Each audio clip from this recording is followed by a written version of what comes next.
સૌથી પહેલા ગ્લાસ, પછી માટી, પછી દાણા, પછી પાણી, પછી બધાને ખબર પડી ગઈ? બધાને ખબર પડી ગઈ? છોડ કેવી રીતે ઉગે? ખબર પડી ગઈ બધાને? ચલો હવે આપણે છોડ કે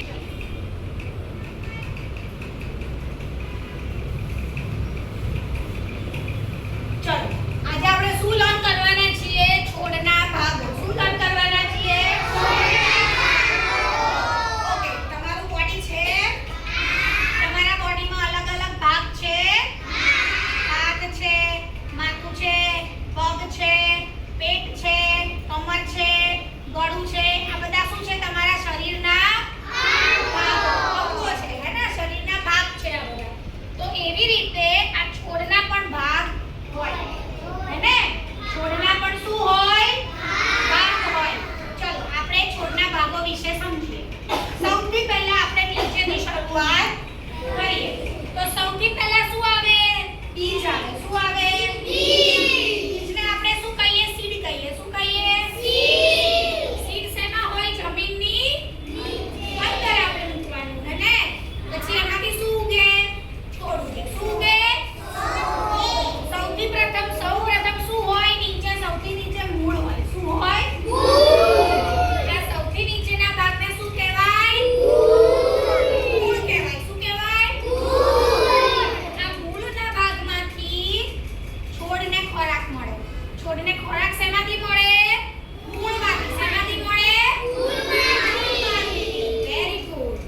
ચલો છોડને મજબૂત રાખવાનું કામ કોણ કરે? મૂળ કરે. શું કરે? શું કામ કરે? મજબૂત રાખવાનું. શું કામ કરે? ઓકે, એના પછી ઉપર શું છે? થડ છે. શું છે? થડ છે. શું છે? હવે જે કંઈ પણ આ મૂળે ખોરાકમાં લીધું હોય ને એ બધું ઉપર પહોંચાડવાનું કામ કોણ કરે? થડ કરે. કોણ કરે? થડ કરે. અને છોડને સીધા રાખવાનું કામ કોણ કરે? થડ કરે. છોડને સીધા રાખવાનું કામ કોણ કરે? થડ કરે, હે ને? ઓકે, ચલો થડ પછી આ શું છે?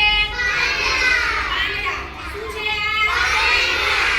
તો જે ખોરાક થડ મૂળ છે ને, જે ખોરાકને ઉપર થડ સુધી પહોંચાડે, પછી આ થડ છે એ પાંદડાઓ સુધી પહોંચાડે ખોરાકને, હે ને? પાંદડાઓ સુધી ખોરાક પહોંચે, પછી પાંદડા જે હોય ને એ આગળ પહોંચાડે, હે ને? ચલો પાંદડા પછી શું બને? ફૂલ બને. શું બને? ફૂલ બને ને, હે ને? એટલે આ પાંદડા જે છે ને, પાંદડા સુધી ખોરાક પહોંચી ગયો, હે ને? પાણીનો એ ખોરાક પહોંચી ગયો, પછી એમાંથી પાંદડા શું બનાવે? ફૂલ બનાવે. શું બનાવે? ફૂલ બનાવે. અને ફૂલ બની ગયા પછી એમાંથી શું બને? ફળ બને. શું બને? ફળ બને.